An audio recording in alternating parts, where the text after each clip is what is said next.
There are road movies, and then there is The Hitcher, a film that feels less like a thriller and more like a phantom lingering on the highway, waiting for anyone reckless enough to stop. Released in 1986, it arrived with the quiet confidence of a nightmare you can't fully wake from a story that begins in the middle of nowhere and somehow ends in a darker place than where it started. Most horror films give you a monster. The Hitcher gives you a man, a stranger with no past, no motive, no reason, just a name whispered through cracked lips, John Ryder, and a presence so sinister it feels supernatural even when nothing explicitly confirms it. The terror comes not from jump scares or special effects, but from the uncomfortable realization that the road is long and you might not be alone out there. But what most viewers never knew is this. Behind the camera, the nightmare was just as strange. The production was haunted by unexplained decisions, studio panic, moral objections, scenes that were banned on release, and a finale so brutal that it sparked outrage from critics who claimed it went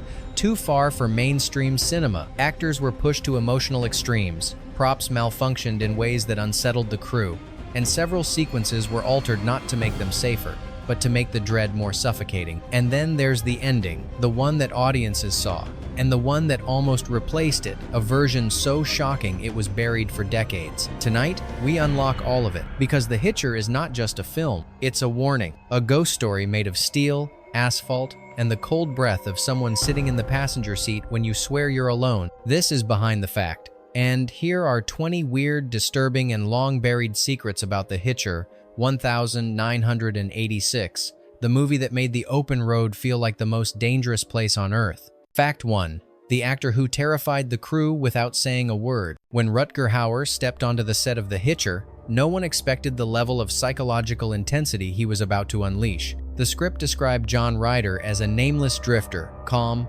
quiet, and inexplicably violent. But Hauer took that simplicity and twisted it into something far more haunting. From day one, he refused to rehearse certain scenes, claiming that Ryder should feel unpredictable, even to the actor playing him. During early takes, crew members noticed he would stare at his co-star, C. Thomas Howell, with an expression that didn't match the script, a kind of detached curiosity, like he was studying a fragile object moments before breaking it. Howell later admitted that he avoided Hauer between setups because standing next to him felt dangerous, even when he wasn't doing anything. What unsettled the crew most was Hauer's ability to shift personality instantly. He could be joking with a grip guy 1 second, and the next the camera rolled, he became a silent, predatory figure whose presence chilled the entire set. Several crew members reported feeling physically colder when he walked into a scene, a strange coincidence that became a recurring joke, except no one ever really laughed. The director didn't help the tension.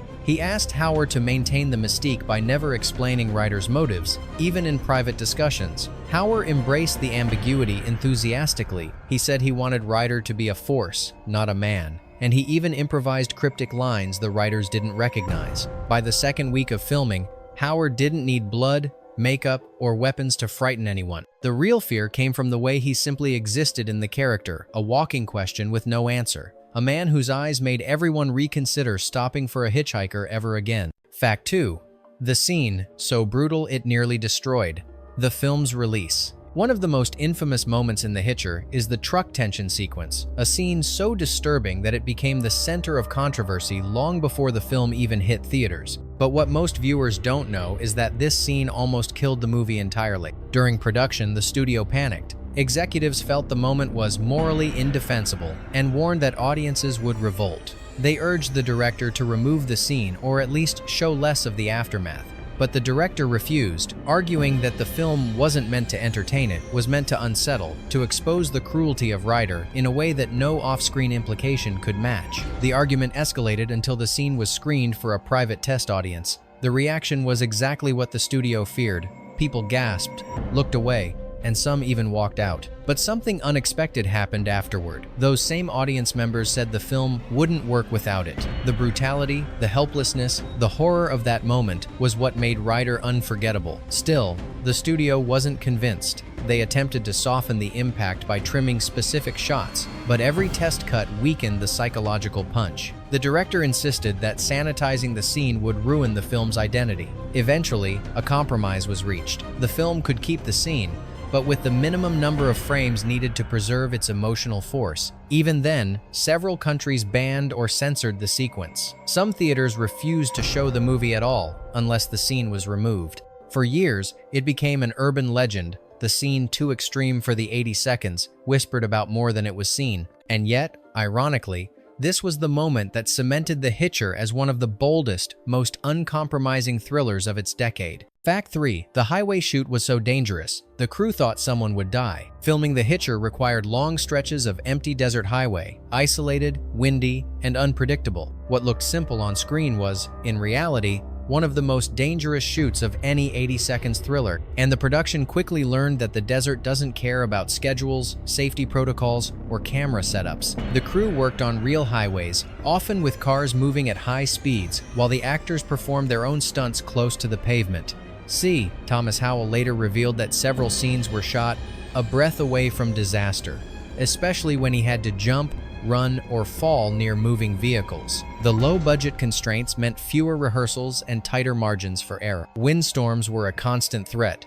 Out of nowhere, violent gusts would hit the equipment, shaking lights and blowing sand into the camera lenses. One storm was so strong it toppled a lighting rig and nearly crushed a stunt driver preparing for a chase scene. After that incident, the crew began tying down equipment with twice the required weight, creating a landscape of cables and sandbags that barely held the set together. But the most frightening moment came during a nighttime chase sequence.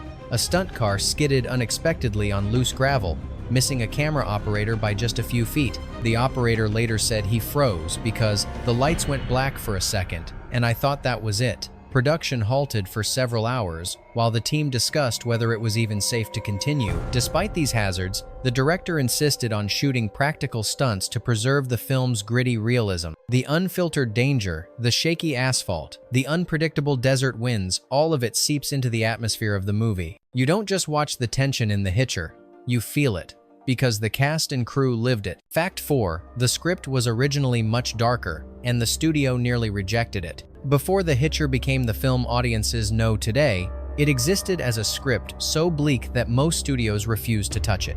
The original draft leaned far deeper into psychological horror, portraying John Ryder not as a mere drifter but as a symbolic force of nihilism, a walking embodiment of death with no moral boundaries. Some early readers described it as a horror film without a monster, but with the cruelty of one. The first version of the script contained several scenes that were eventually removed for being too disturbing for commercial cinema. One of these involved an extended conversation between Ryder and Jim in the car, where Ryder calmly described atrocities that were never shown on screen. Another removed sequence suggested Ryder may have killed his previous victims in ritualistic ways, leaving behind eerie, unexplainable signs. When the script was submitted to major studios, the responses were almost identical: too violent, too bleak, too strange. Some executives believed audiences wouldn't understand a villain who had no motive. Others worried that the atmosphere was too oppressive, lacking the usual catharsis found in conventional thrillers. The project seemed doomed until a producer recognized the script's genius, not in its violence, but in its commitment to dread.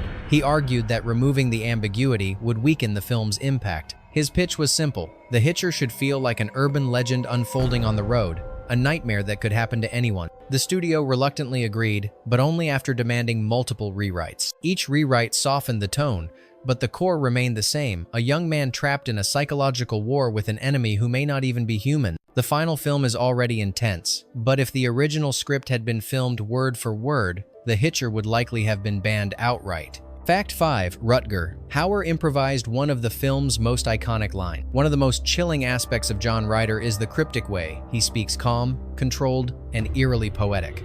What few people know is that one of Ryder's most iconic lines was never in the script. Rutger Hauer invented it on the spot, startling everyone, including his co-star. While filming a tense moment between Ryder and Jim, the director encouraged Hauer to play with silence. Instead, Hauer broke the silence with a line so unnerving that the crew instantly knew it had to stay in the film. The exact line has been the subject of debate for years, but those who were on set agree. It captured Ryder's philosophy perfectly, a mixture of resignation, menace, and existential detachment. The crew later said Hauer's improvisation felt too too natural, as if he weren't acting but channeling something inside him. Even Howell admitted he momentarily forgot his own lines because Hauer's delivery was so unexpectedly intimate and terrifying. The improvisation wasn't a one-time occurrence. Hauer often experimented with subtle shifts in tone, pacing, and body length. He might tilt his head slightly, prolong a stare, or add a whispered phrase just before the camera cut. These small deviations created an atmosphere of unpredictability, exactly what Ryder needed to be. The director encouraged this freedom,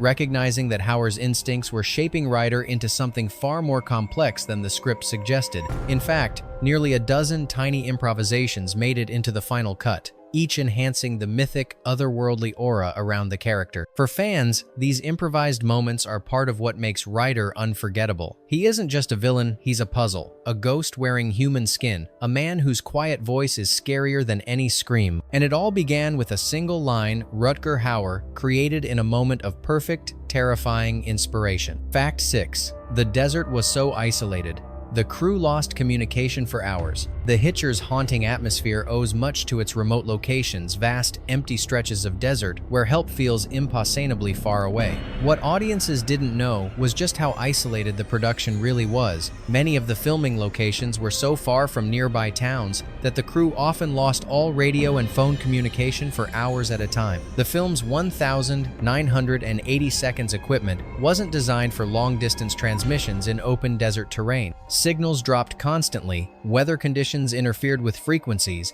and even nearby rock formations blocked reception. On several days, the production assistant responsible for communication simply shrugged and said, "We're on our own out here." This isolation created logistical nightmares.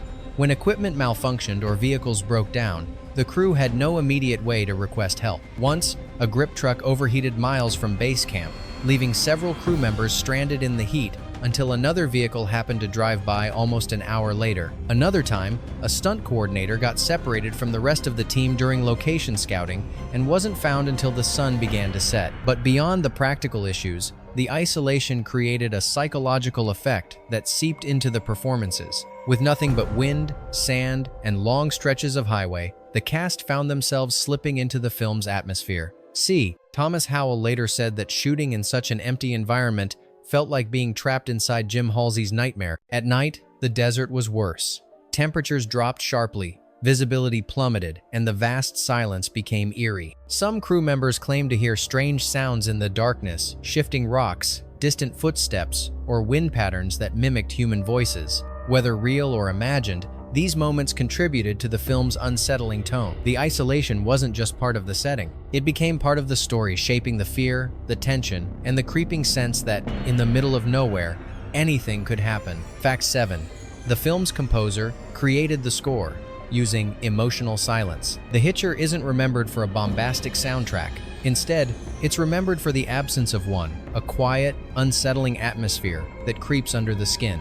But this wasn't an accident. The composer, Mark Isham, approached the score with an unusual philosophy he called emotional silence. Isham believed the film's terror didn't come from what you heard, but from what you expected to hear. So rather than filling scenes with traditional music, he used sparse, minimalist tones that barely hovered at the edge of perception.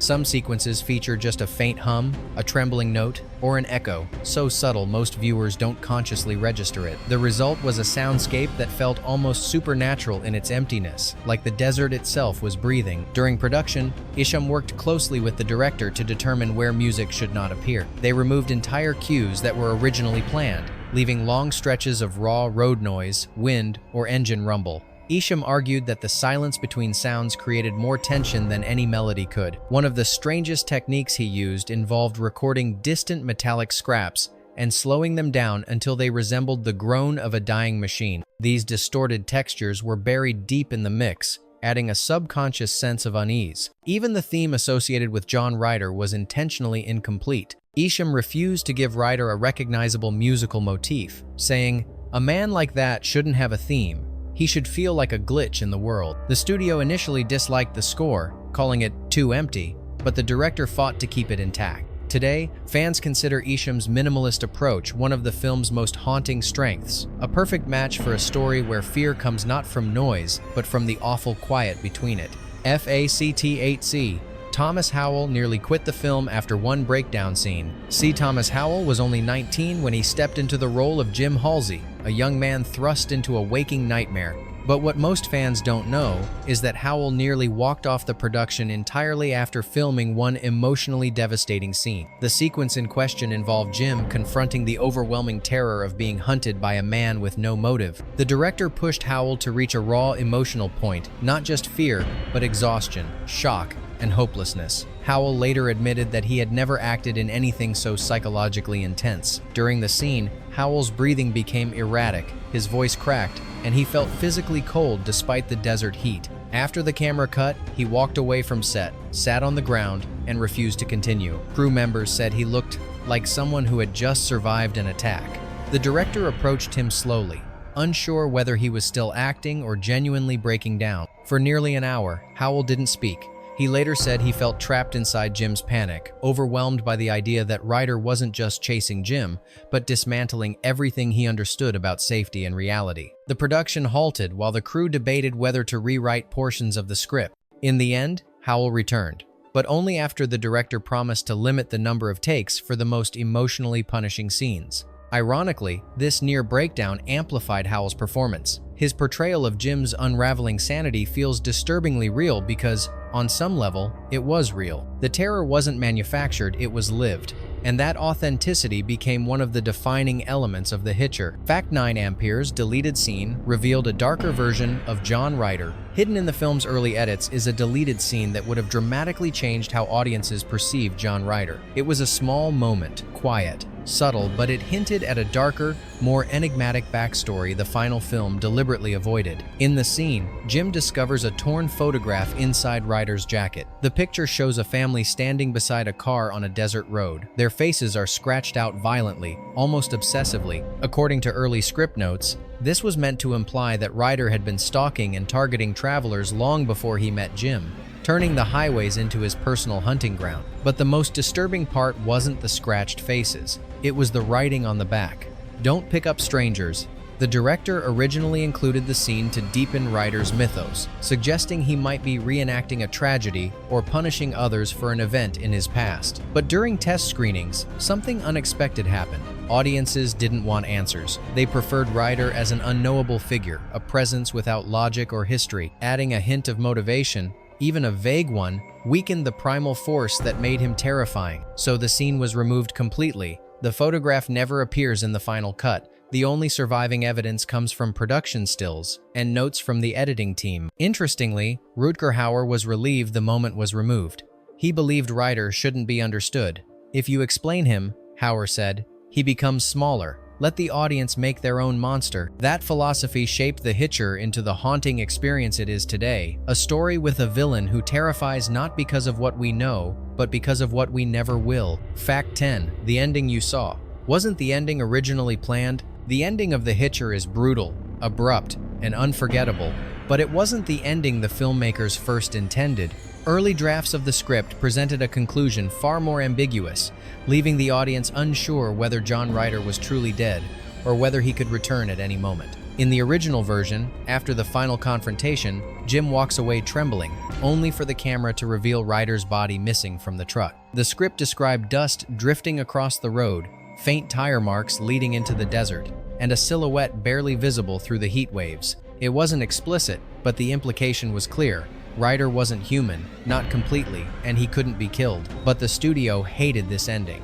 They argued it was too strange, too supernatural, too unresolved, insisting that audiences needed closure after such relentless tension. The director disagreed, believing that ambiguity made Ryder far more terrifying. Still, in a rare moment of compromise, he agreed to create the version we see today, an ending that feels definitive but leaves a lingering unease. Even then, the final shot was carefully constructed to preserve some mystery. Look closely. Jim never checks Ryder's pulse. No one confirms death. The camera lingers on Jim's reaction, not the body. According to the cinematographer, this was intentional, a visual hint that the story might not be as closed as it appeared. Years later, the director admitted he still prefers the original ending, calling it the perfect horror conclusion, not a victory, just a moment of silence before the nightmare shifts shape. In the end, The Hitcher kept the studio-approved finale, but the ghost of the original ending remains a whisper on the highway, suggesting Ryder may never have stopped walking. Fact 11. Ampere's real police department objected to the film's portrayal of law enforcement. While The Hitcher is remembered for its relentless tension,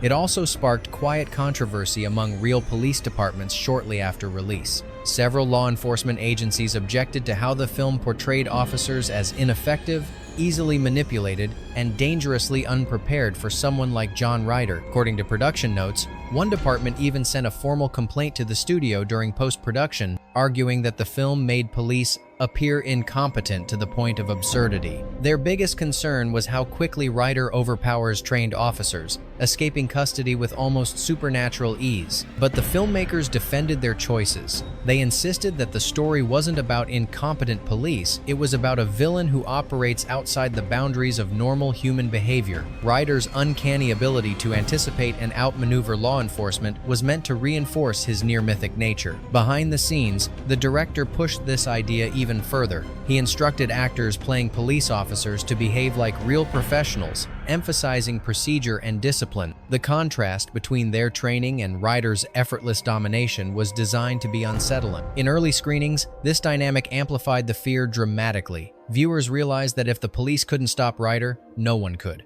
The road became a lawless place, an arena where Ryder held all the power. Despite the complaints, the studio refused to alter the portrayal.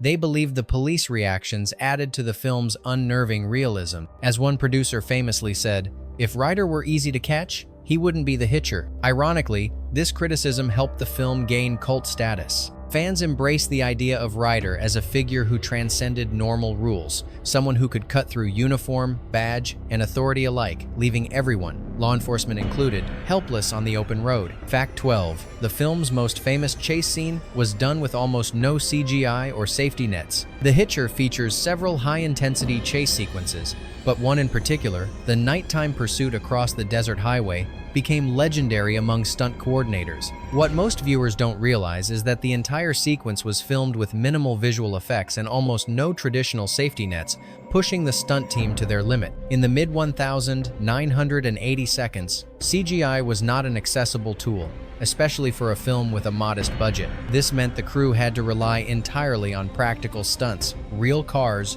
real speed, real danger. The stunt drivers maneuvered at speeds exceeding what was permitted by the insurance company, forcing the production to quietly bypass certain regulation. The scene required precise timing. Jim's car had to weave through oncoming vehicles while a truck barreled behind him at terrifying speed.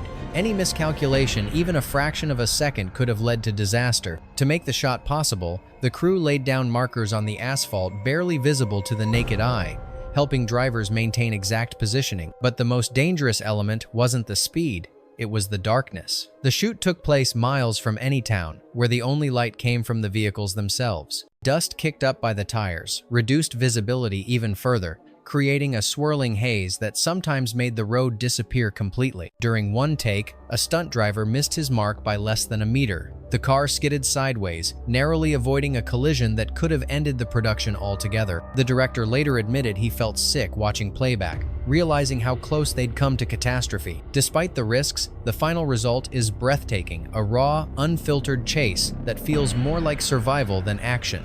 No CGI, no green screens, no digital touch-ups, just asphalt, steel, and the brutal physics of a desert highway at night. Fact 13. The casting of John Ryder was almost completely different. It is impossible to imagine anyone other than Rutger Hauer playing John Ryder, the icy calm, the whisper-like threats, the almost supernatural stillness. But Hauer was not the studio's first choice. In fact, several major actors were considered before anyone even mentioned his name. Early casting discussions leaned toward younger, more conventionally attractive actors, the type Hollywood typically used for slick thrillers. Names like Terrence Stamp, Sam Shepard, and even David Bowie were floated during pre-production. One executive suggested a rising star from a hit TV series, arguing that the villain should be charming before he becomes terrifying. The director disagreed. He wanted someone who carried danger in their eyes, someone who didn't need to raise their voice to make the audience uncomfortable. It wasn't until a casting assistant brought in a photograph of Rutger Hauer taken during a break on another film that everything changed. The director stared at the picture for a long moment before saying, "That's him. That's the man who stops your car and ruins your life." When Hauer finally auditioned, he did something unusual. Instead of reading lines, he simply walked into the room, sat down, and looked at everyone in silence. The atmosphere shifted instantly. No theatrics, no forced menace, just presence. The director later said, "He didn't audition, he appeared." Once Hauer was cast, the entire tone of the film changed. Suddenly, Ryder was no longer a conventional killer. He was an enigma, a force of nature wrapped in denim and dust. The earlier casting choices would have made The Hitcher a completely different movie. Hiring Rutger Hauer wasn't just a casting decision. It was the moment the film found its soul: cold, quiet, and unforgettable. Fact 14 amperes. Strange accident on set left. The crew unnerved for days. During production, the crew experienced an accident so eerie that it became a whispered story for the remainder of the shoot. It happened while preparing a simple scene involving Jim's car pulled over on the roadside. Nothing explosive, no stunt work, just a static setup meant to take a few minutes. As the crew positioned the vehicle, a reflective road sign in the distance suddenly snapped off its post and crashed to the ground. There was no wind, no passing truck, no physical explanation. The sign fell so violently that several crew members jumped back, convinced someone had shot at it. But when they examined the metal, there were no bullet impacts, no cracks, no stress fractures. It simply snapped. Superstition rippled through the team immediately. Some believed the sign had been loose long before they arrived. Others suspected the desert weather had weakened it over time. But a few whispered something different, that filming a story about a road phantom on an actual desolate highway carried a kind of curse. The strangest part came later. When playback of the camera test footage was reviewed, someone noticed a brief flicker in the frame, a shadow passing across the reflective surface of the sign just before it fell. Technicians chalked it up to a lens flare or dust particle, but others weren't convinced. There was nothing reflective behind the camera, no vehicle approaching, nothing that could logically create such a shadow. The director downplayed the incident, telling the crew it was just a coincidence. Still, for several days afterward, the set felt tense. Some crew members refused to walk near that section of road after dark. Others joked nervously about Ryder's ghost stalking the desert. Real or not, the incident became part of the Hitcher's mythology, a strange echo of the film's own themes, where danger appears suddenly, without warning, and from nowhere. Fact 15. The film sparked moral panic among critics and advocacy groups. While The Hitcher is now considered a cult masterpiece, its initial release ignited a wave of moral outrage. Critics and advocacy groups accused the film of being nihilistic, morally corrosive, and even psychologically harmful. Some claimed it glamorized random violence. Others insisted the movie was too bleak to be shown in mainstream theaters. The controversy centered not just on the brutality of the violence, but the intent behind it. Ryder's lack of motive was deeply unsettling to audiences conditioned to expect explanations. Critics argued that the absence of backstory made Ryder evil without purpose, which they believed could influence impressionable viewers. A few outspoken voices even argued that the film represented the collapse of morality in 1982nd cinema. Several watchdog groups issued statements demanding the film be edited or pulled from theaters. One organization went so far as to publish an open letter to the studio, calling the movie a cinematic assault on public decency. Their biggest complaint was that the violence seemed designed to shock rather than instruct, that it offered no lesson, no redemption, no moral counterweight. But the filmmakers defended the story. They argued that The Hitcher wasn't promoting violence, it was exploring the terror of encountering a predator who defies logic. The director described Ryder as a nightmare in human form, representing the random cruelty that sometimes exists in the world. The backlash ironically boosted the film's reputation. Viewers who might never have heard of The Hitcher rushed to see the movie critics want banned, turning it into a cult sensation. The moral panic faded, but the film's reputation for disturbing audiences remained. Today, The Hitcher is celebrated precisely for what critics once condemned: its refusal to explain evil, soften horror, or provide comforting answers. Fact 17 amperes prop gun misfire created one of the film's most authentic reactions. On a film filled with tension, one particular moment stands out for its raw, unfiltered terror,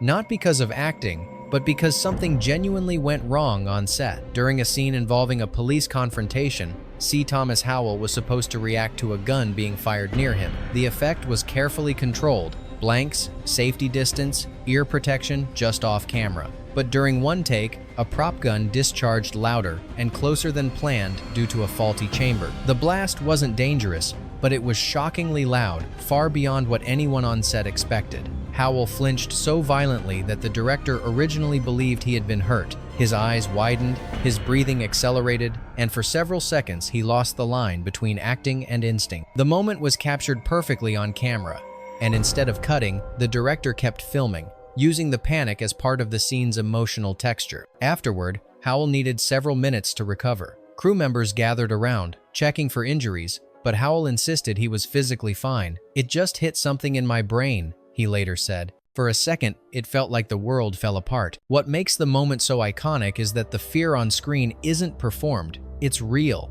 And the director recognized that authenticity instantly. He insisted on keeping that take in the final film, arguing that no amount of acting could replicate such a visceral, involuntary reaction. The incident led to tighter prop controls for the rest of the shoot, but the moment lives on as one of the film's most unsettling beats, a split second where movie terror and real-life danger blurred into one. In a film defined by psychological horror, this accidental burst of genuine fear became one of its most unforgettable touches. Fact 18, the crew used real abandoned vehicles, and they came with disturbing histories. To create the desolate, haunted atmosphere of the open road, the production team sourced real abandoned vehicles from impound lots and desert scrapyard. These weren't clean studio props, they were actual cars pulled from accidents, police seizures, and unknown roadside incidents. And some of them had histories that unnerved even the toughest crew members. One rusted sedan used in a background shot was discovered to have been involved in a hit-and-run years earlier. Another truck,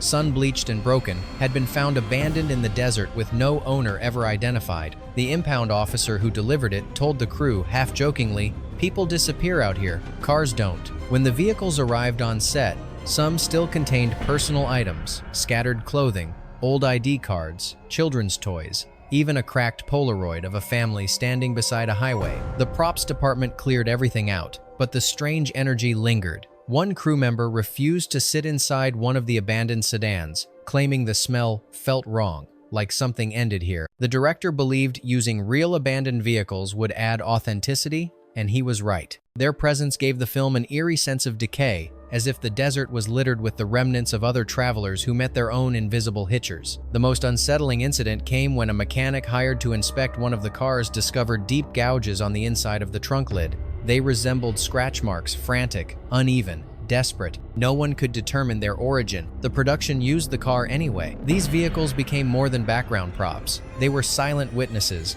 carrying their own stories of desert mystery and misfortune, stories that, intentionally or not, seeped into the DNA of the Hitcher. Fact 19, Ampere's mysterious extra appeared in a shot, and no one knows who he was.